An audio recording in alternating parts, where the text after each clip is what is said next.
morning, everyone. Good morning. Oh, I absolutely love that. Hopefully everybody knows that I'm Gloria Strickland, and I'm the city, yeah. Everybody knows that. And I'm the city leader of the All-Stars Project of New Jersey and the host of today's conference. And I can't thank you enough. Thank you for being here. I welcome you to the After-School Growth, a grassroots conversation about how after-school helps our young people grow and how to grow after school in Newark and New Jersey. We have an exciting day planned. This morning, we will hear from leaders and educators who are stepping outside of the box to grow after school. We will hear from thought leaders as they talk about how after school can develop people and communities across the country. And we will hear from young people about how they have both benefited from and they're also building after school. And we will have opportunities for all of you to contribute to the conversation. This afternoon, we will extend and deepen the dialogue. We'll kick off with fun and a very thought-provoking performance experience, and then we'll continue to work together in workshops on performance, collaboration and partnerships, and developing a theory of after school. By way of introduction, I want to say a little bit about myself, about the All-Stars Project, and what we're creating here at the Scott Flam Center for After School Development. Briefly, the All-Stars Project is 34 years old, 100% privately funded national nonprofit organization.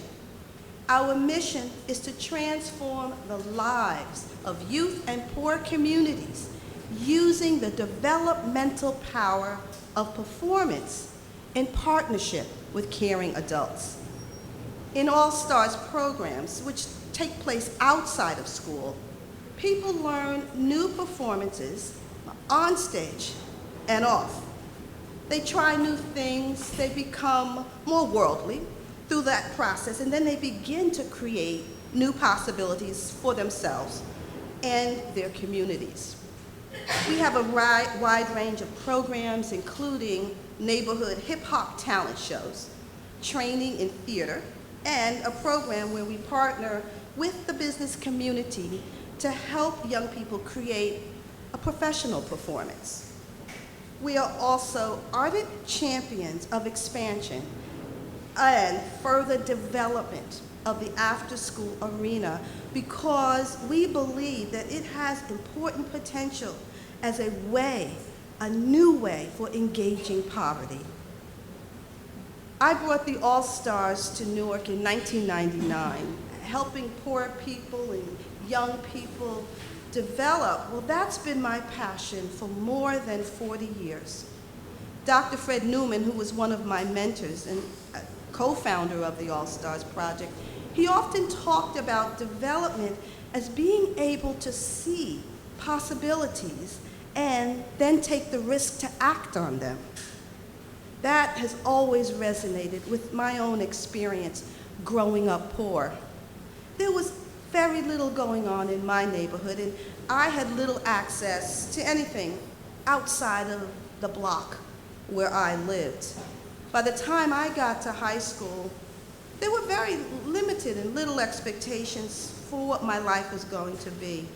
And that's exactly how it would have turned out had it not been for the nurse in my high school, a very caring white woman who insisted that I have a much bigger vision for myself. And she made it her business to work with me and to make some new things happen. And surely they did. So when I came to Newark 16 years ago, I looked around and the experiences that I felt could help Newark's poorest kids grow, especially the teenagers. They were few and far between. Yes, there was school, but outside of school, there wasn't much to do. And particularly, on Saturdays, programs were just not open. At that time, 16 years ago, many people told me that the young people would not respond to my invitation to, do things that would take them outside of their comfort zone, or my invitation and my putting demands on them to grow. They will not respond, I was told. Well, my response to that was to walk the streets, walk the wards of Newark, and invite young people to partner with me and partner with the All-Stars Project of New Jersey so that together we could create environments where they and other kids like them could have a shot at growing, developing, and creating some new possibilities for their lives and for their communities. Well, since then, thousands and thousands of young people have stepped up. They are taking risks. They are getting connected to the world. They are trying new things. Yeah, they're stepping out of their comfort zone. They're creating positive culture in the neighborhoods. And I am so proud that I, the All-Stars, have given them an opportunity and have supported them and given them the resources so they could do just that. These young people have created a lot of hope and success for themselves and for this city. And I add the city of Irvington, the cities of East Orange, and the cities all around this area. Here today, we're in the Scott Flam Center for After-School Development, and I'm especially proud to welcome you here to the Flam Center. It's named in memory of Scott Flam, and he was a wonderful All-Stars champion who lived with his family in Short Hills, and they spent many hours here with me in Newark as a volunteer. Our center is specially designed for after-school development, a place where young people and their families, business professionals, performing artists, volunteers, where all people can come together and build some new things. Since we opened March 2013, more than 15,000 people have come through our doors. Yeah, 2 years. 2 years. And I am so proud to say that everyone who's come through the doors, we're all playing our part in creating a new play for Newark. That's a play about success and about growth for everyone. And I'm very proud that the center can serve as a place for my fellow frontliners, my fellow leaders, all of you who work with young people in our communities every single day, both inside and especially outside of school, and a place where you have come together to talk about how can we strengthen and expand our work. How can we make use of the best thinking and the latest cultural and developmental breakthroughs to create more growth and opportunities for our young people and their families? How we create these synergies.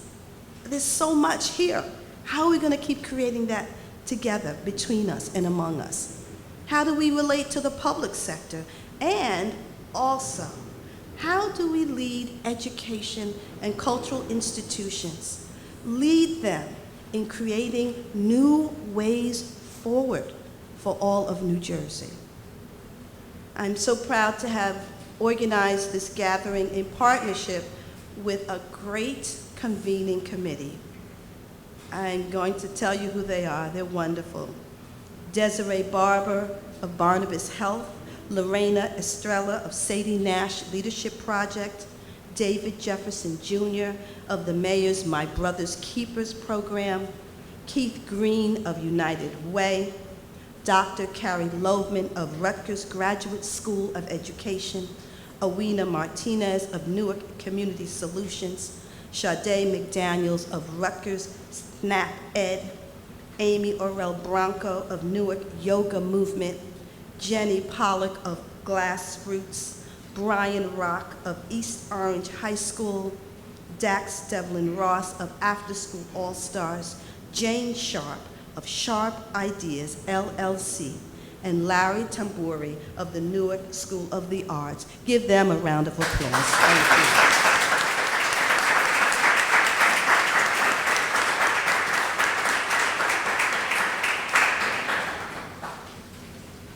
So, let's get started. Let's get right to our first panel. So allow me to introduce one of my key partners and the panel moderator, Dr. Bonnie Gilden, All-Stars Project Vice President for After-School Development, Research and Policy, along with panelists Carrie Loebman, Chris Sarasso, Ellen Lambert, David Jefferson Jr., and I will be joining the panel as well. Panelists, please come up.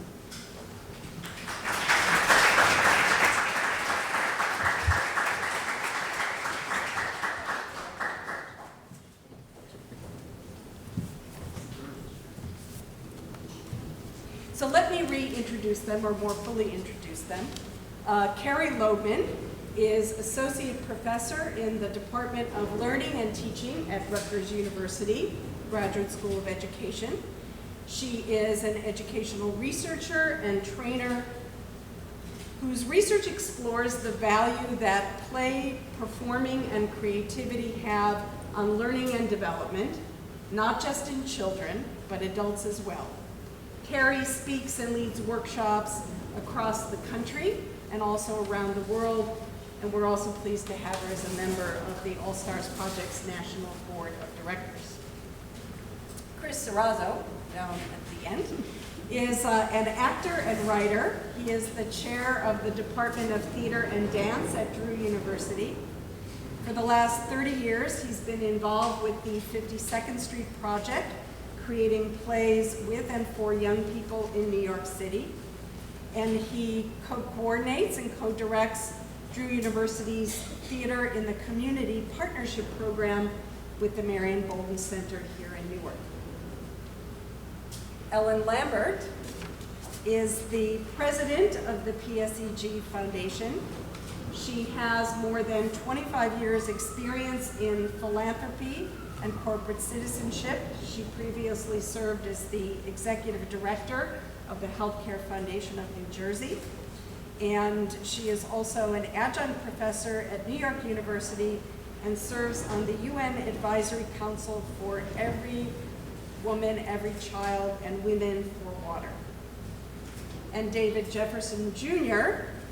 is currently the executive director of the Office of the Mayor's My Brother's Keepers program, and he previously served as executive director of Dreams for Youth and was president of DJJ Productions. And last but not least, Gloria Strickland, who for more than 25 years has been the key leader and builder of the All-Stars Project, founded the All-Stars first expansion here in New Jersey in 1999, and thanks to her leadership, has helped the All-Stars and all of us become success stories here in New Jersey. So welcome, panel.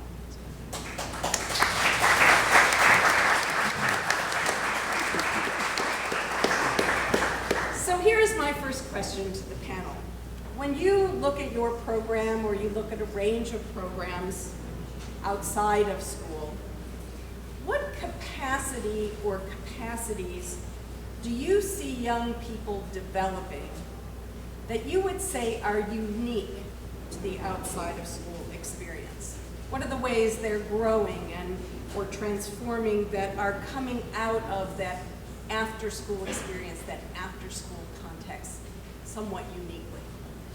I think that after-school activities, because young people are more independent about choosing them, unless they're babysitting activities, which we know this is not, they tend to want to be there. It also takes us outside of the expectations of the classroom, the expectations of the instructor, So in 25 years, I think when I started my career as a funder, we were all funding teacher training, always in the classroom. And we would see teachers succeed, but we would never see students succeed in the ways we expected. We relied so much on the teacher to move and create for students, but we weren't seeing students step out of the box. I think after school, the diversity in experience, the freedom to make a choice, the idea of not being held to the school standard, and because the teacher isn't the expectation setter, but the student themselves is the expectation setter, really creates an opportunity that broadens the box we all get into often when we're doing the rote or following that rut that we get in. I started my career as a preschool teacher, and in that environment discovered very quickly what the bigness of what play meant for children, that play wasn't just an activity that they got to do when adults weren't paying attention or that was just fun. It was the heart of how they learned and developed.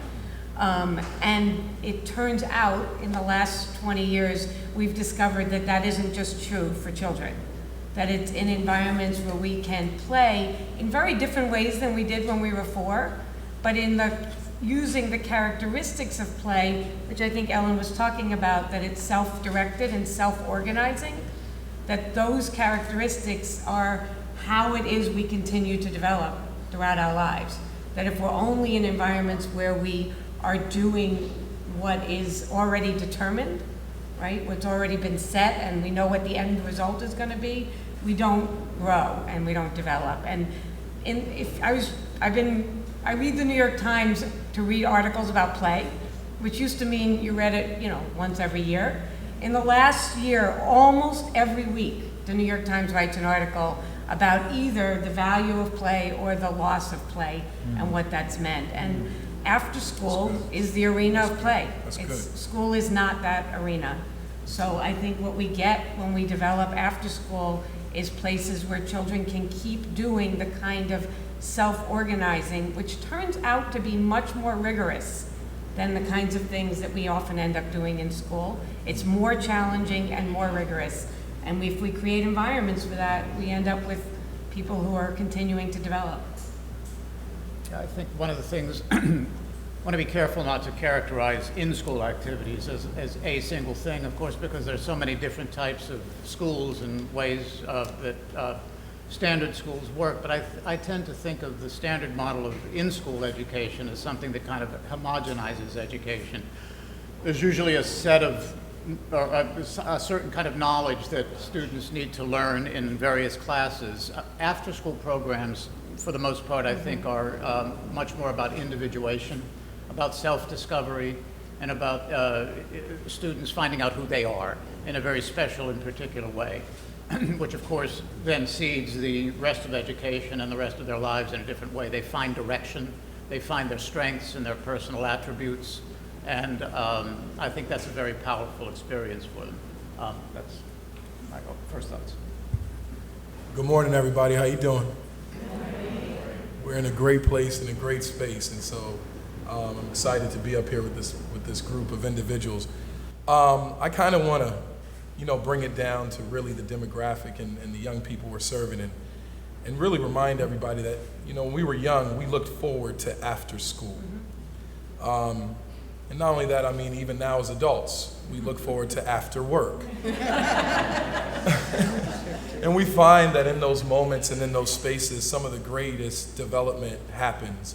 Out of the mayor's office with the My Brother's Keeper initiative especially, we've been able to work with such great partners to really assess and focus on not only the data, but literally on the profile of these young people. And I think what's unique about All Stars in this environment, when it comes to looking at after-school programming, development is central, but it also is key to understand that we're reshaping the narrative on what after-school programming really looks like. It's not as contained as it was initially several years ago. And what we're noticing out of the profile of the young people that we serve is that they want to explore, they want to get into new spaces, they want to have greater opportunities, because let's be honest, They're locked into school for a majority of the day. And then this gap that we do have for after-school programming is so pinnacle and poignant because shortly thereafter, they're back to sleep and the routine happens again. And so you'll notice young people not only looking toward after school, but the work that we want to create for them is one that can help them to play, to have fun, to get excited, to recharge and rejuvenate themselves for the next step. So that's really been our focus. How can we create creative opportunities with after-school programming that is exciting and drawing them in? Because to be honest, after school, they're coming to centers like All Stars. They're coming to My Brother's Keeper, the office out of the mayor, and they're saying, what is it that you all have for us to do and engage in that can grow us, get us excited, and then bring other young people to get connected? One of the things I think about how learning is often organized, wherever it happens, it's basically an acquisition of information. You get information, and then you have to do something with it. What I see with after school and outside of school is that young people are going to have to navigate in the world. The world is not black or white. It's not about the information, it's how you are in the world. And I think what after school does, because it's diverse kids coming, it's creative, it's a lot of improvisational activities that they're doing, they learn the nuances of relating to people, of connecting to people, and then they learn how to navigate that. There's room for, it's not even called a mistake. It's not a mistake. It's an artist's move, It's a creative move. And they get a chance to go move again. And I think that's we don't have enough of that. And certainly we don't have enough of that in the poor communities' lives. So therefore, they're criticized for not knowing how to be, and they don't have environments. I think after school, and I know a lot of the programs out here, after school is a place where you can come and you can learn how to navigate and you can learn how to relate and you can grow up and be a more cosmopolitanized young person in the world. I think that's an important contribution that we make, and we got to toot our horn more. So if I could just add, as a funder, you always ask whether it's good or bad. You ask the organization to give you data on the programs you fund because you hope to be able to fund them again. And some of the data actually shows that young people find what they want to be after school, not in school where they do the work they have to do. And I think you said it when you introduced the program, stepping out of your comfort zone. When you bounce against your comfort zone, I think you can set the pace for your future.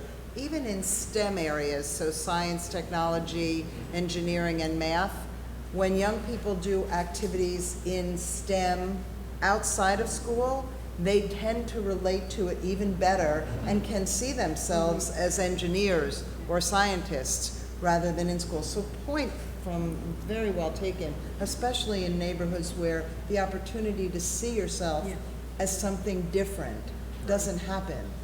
I'd like to also add, the other side of it, I think, is the adults and the mentors that tend to gravitate to working in after school. I think most people that work in after-school programs, as you can see here, are very passionate educators, mentors, people that really, really care about making a difference and relate to the kids that they work with in a very direct and passionate way. That doesn't always happen in a standard situation, and I think that's a very important part of it, is the adult population that works in after-school as well. I was thinking one of the stories that I thought of when Oya was talking is in 2013, 2014, I had the privilege of spending a year here studying the work of the Flam Center and the All-Stars. And one young woman during a focus group said, when I asked about the relationship between school and the All-Stars for her, she said, well, I go to school to learn information, and I'll go long enough that I can learn the things I need to do to then go to the All-Stars and develop. Because there are a few things I learn in school that I need so that I can do all the wonderful things that I do with the All-Stars. I like that too. Really smart. That should be your new quote, like, come to the All-Stars to develop. That's a good. Well, this is good material for my second question, which has to do, in some sense, with the policy implications of these differences that you're talking about, or these special, unique qualities that you're talking about. Call them the difference between development and learning, if you will. So I wanted to have you speak to what this says about how we should be investing in developing after school as a field and as a component of our national strategy for our young people, both in the near term and for the next generation. So here's the question, and perhaps this has already happened, but so it might be not entirely hypothetical. If you got a call from the White House tomorrow, from our current president or the next president, and he or she, in the near future, far future, said, I want you to come to the White House and tell me why we should invest in after school for our country, and if we did it, what impact would it have? So it's a two-part question. So part one of the question is, and I don't want to assume anything, would you go? And Is there lunch? and part two of the question is, what would you say? So. First of all, yes, I would go. And, not only would I go, the initiative that we have here is the President's initiative to make sure that we eliminate achievement gaps for boys and young men of color, and not only of color, all those who are encompassed within our society that are having specific issues. And that's what the My Brother's Keeper initiative is not only stands for, but then even here on the local level with our mayor who accepted the President's challenge, the implementation of understanding, we need to eliminate the achievement gaps. We need to make sure that our young men have every opportunity available. And so most recently, we've been able to go to the White House and take a young man from our program, a My Brother's Keeper leader, and he introduced the Attorney General of the United States of America. And then we had them also at the MBK Alliance, where they were able to sit with the president and represent for the city of Newark. So not only would we go, we've been engaged. And so what I would say is that when you look at the statistics and you look at how we want to change policy really has to start with a buy-in of the group that you're trying to serve. If you cannot genuinely attach yourself to these young folks that you see coming in and out of the doors of not only the All-Stars, but that live within our city, it's going to be hard to change the dial and move the dial on policy. We've aligned with a specific model that Goldman Sachs has kind of implemented, which is a social impact bond model, if you will, that says, we have a major issue in our community and in our city with this group. And then we put a plan of action.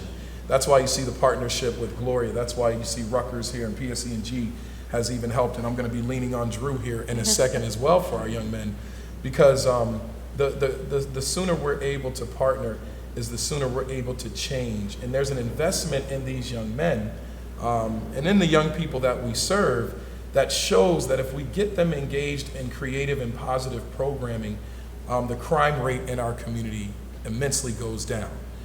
We see literacy going straight through the roof. We see a change rather than there being an investment in the correctional facility. We see an engagement in there being growth in the community growth facility. So our component is to make sure that we can show that data, show those numbers, come in with some guys and some data that shows this is who we're starting with, and start to see that change through the numbers. So yeah, I would go. I think it's institutionalization. I think there are plenty of people that are, as I mentioned before, that are passionate about it and want to do it, but I think most of us on a daily basis struggle with funding. It always has to happen, for the most part, in the private sector. We always have to find people and corporations and pockets that are interested and believe in this. In my own experience, I feel that these programs only work when they're institutionalized, when they become strong enough to have a center like this, a place where where kids know that's where I need to go after school. It's not just the organization, but it's the building, it's the people that work there, it's the programs that happen there, and that all is funding. And I think that finding a way to create longevity and security for these organizations is the fundamental secret to making it work. So as the funder on the panel, I think that,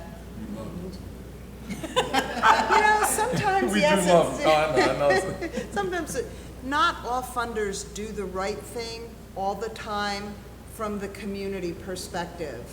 And I think the movement towards after school has been much slower for funders. I think if funders pay attention to the data or listen to community groups like All Stars, like Drew, like My Brother's Keeper, it becomes imperative, it's almost licensed to operate for a corporation to engage in community impact programs that can show you the data. That said, at another corporation that I worked at before coming to PSEG, we did engage with the White House and change the equation, which was the program and still is the program, trying to engage youth again in engineering and the sciences and math. And it took quite a while to leave the impression that after-school activities were substantial. But even then, and this was a group of funders, corporations across this country, very difficult to get funders who have this idea that they know how to change communities to shift their focus. And again, with policy, money talks policy. You're absolutely right. So I think if everyone here, when you either are of a corporation or you meet with corporations, remember there's this obligation to hear, not to know the solution. Your obligation is to hear the organizations around you, to address the issues that the nonprofits or the community social activities address, and to learn from them. And I think, I'm very proud I'm old enough to have walked with dinosaurs, but the dinosaurs teach you, listen. Listen when you hear them coming, and then join them or get out of the way. And for any funders in the room, I'm glad you're in the room, but it does take money to be heard very often, and you empower organizations in your community when you give them the money to be heard. After school is a critical area, and I have to tell you, with the White House, I think with science and math, we're still on the cusp. We haven't pushed it over yet. I would definitely go. I mentioned, was there lunch, but I'd probably go, even if there wasn't. I work in a graduate school of education. I train teachers, and my passion, as I said, has been for outside of school and play. And I think back on the last 15 years of intense attention to the achievement gap and billions, if not trillions of dollars that have been spent in the name of fixing that, and there is almost nothing to show for that. And what I think is extremely important to think about is what we mean when we use the word achievement gap, because from where I sit and from my work with the All-Stars, we're really talking about an opportunity gap, a gap between what affluent and middle-class children are given access to not only in school but outside school, and the amount of money and time their families spent to make sure that school isn't the only thing that they have access to, and that we don't provide those opportunities for children growing up in poor communities. So I think that is what After School does. And as Bonnie mentioned, I do a lot of my work internationally. I work with our Research and Training Center in New York, and I've been to Brazil in the last couple of years, and some of my colleagues have been to China. And in both those countries that have are still addressing their education issues. They've only recently provided schooling to everybody. They're raising the question of what do we need to do for children coming out of desperate poverty, that we've provided them a way out of that. What do we need to do to help them grow and develop? And so in Brazil, for example, children only go to school for half the day, and there's an actual policy debate over what they're going to do the other half of the day, with a real question being, maybe we don't extend school, but we create arts and science programs and things that allow those young people to engage in some of the activities that middle-class families and affluent families pay for their children. So I think I would say we really need to consider the catchphrase achievement gap and where that's led us and what it hasn't been able to address. We need new solutions. We have some serious, tough problems in this country that we have had for years. And I think we need some new solutions. And I believe in the after-school arena, we have some new, in fact, some of them aren't new solutions.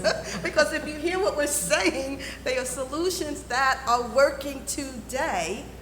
And we need to get more investment in those solutions in the private sector, across this country, so that those solutions become the ways in which we relate to our young people to grow. I would like to say to whoever that person in the White House, look, invest in me and us, and I'll create an after-school movement that could change the world. See, that's what I think. That's where I would go. Good morning. I'm Catherine Wilson. I'm from United Way of Essex and West Hudson here in Newark. And I'm curious to find out from the panel, some of the work that's been happening in Newark has been around standardizing after-school programs, so that no matter which program you go to, whether it's North Ward, whether it's South Ward, whether it's My Brother's Keeper, that there's all these same standards that happen. What is your view of that? And do you think that that's important as part of the work, that there is a certain set of standards, that every child gets the same prescription, whether they're going to All Stars or whether they're going to Bell? Is there value in that, or is there not value in that? We're noticing on our end through My Brother's Keeper, as we're signing up young people, we have a rolling sign up, which really lends itself to a survey that really gives us a better understanding of the unique profile of the young person we're serving. And what we're able to do, especially what has been our work for the past 6 months, is to figure out who are these great stakeholders in our city who do this work, but they do it differently.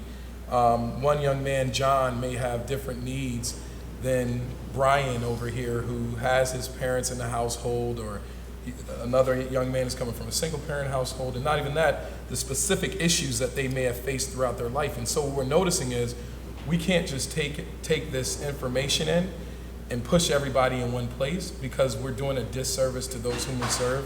I totally disagree with that. I think it takes a lot more work than initially we all even thought coming into this type of work. And you really, if you want to be effective, have to streamline your profiles, look at what the needs are of these young people. So when I get someone that comes in, I can say, I know you need performance, you need a positive environment.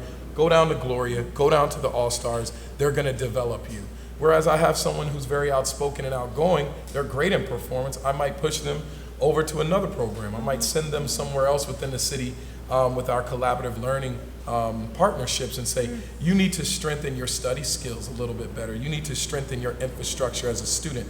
You need to be here. So that's a challenge. It seems to me that it has to do with what one is trying to standardize. If it's content, I would say, no, that doesn't work for the reason that was just expressed.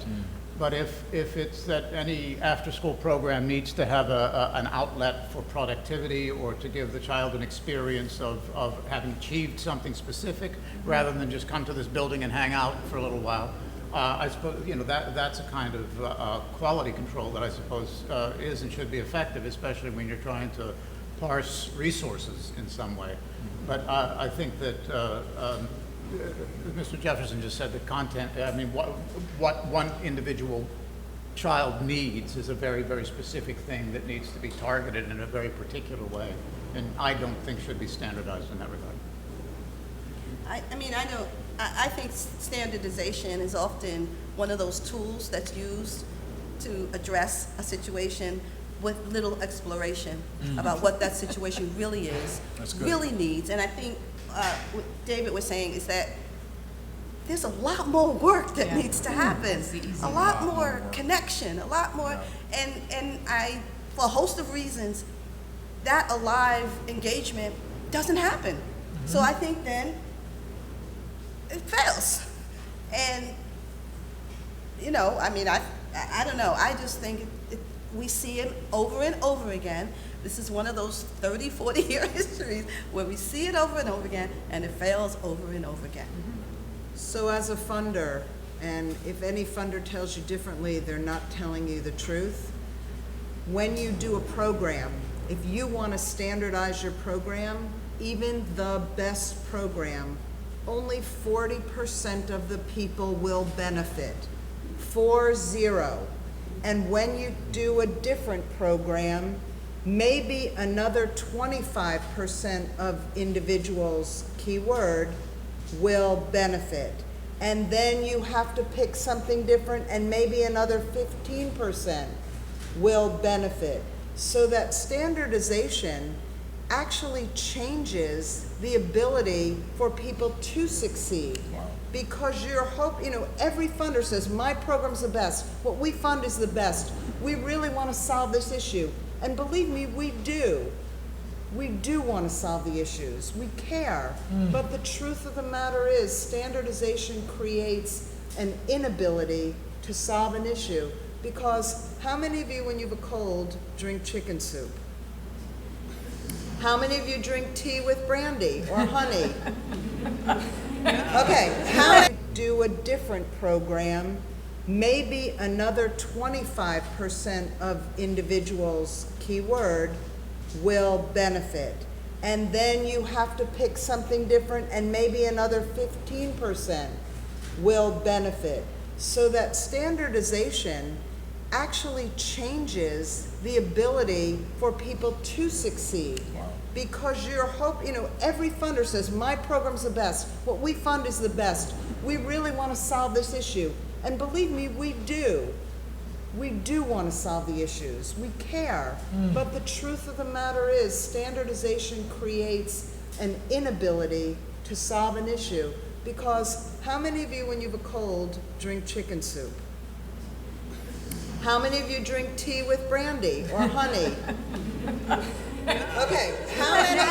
I mean, but I'm going to bet not everyone in this room does the same thing. Right. That's So good. when we talked about the quality of medicine and healthcare, we said individuation. My heart may beat really slow, and your heart may beat really fast. And boy, if they put us on the same medicine, we'd be crazy.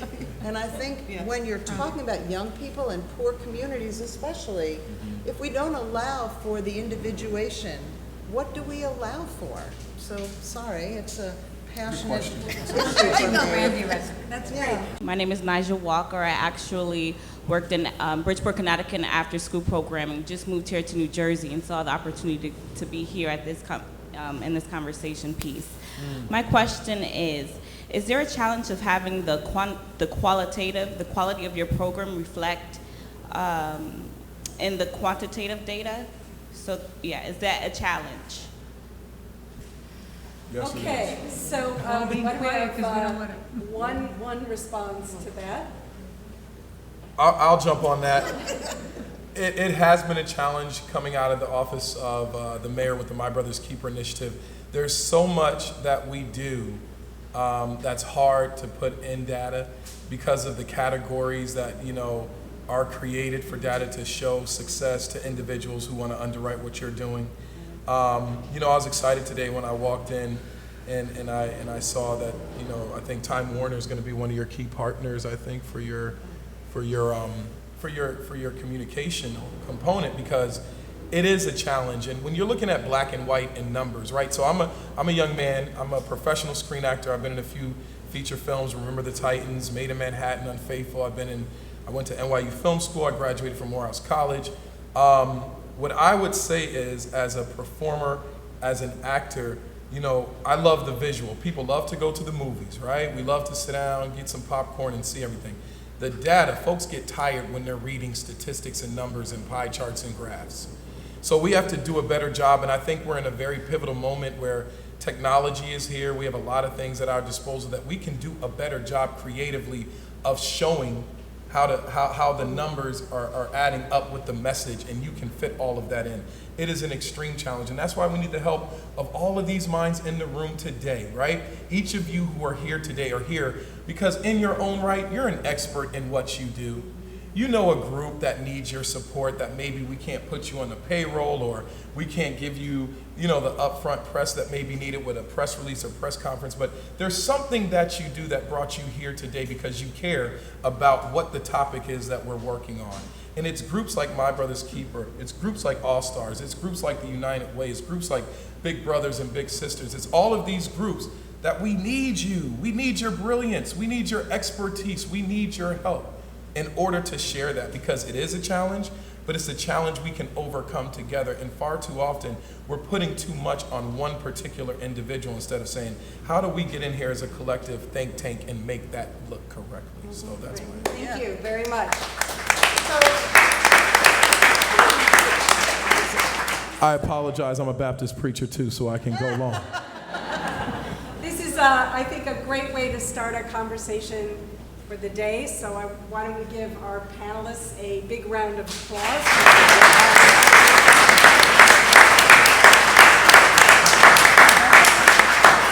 We are going to come off the stage, take a quick moment, if you will allow us, to take a group picture, and then Gloria will bring us into the next panel.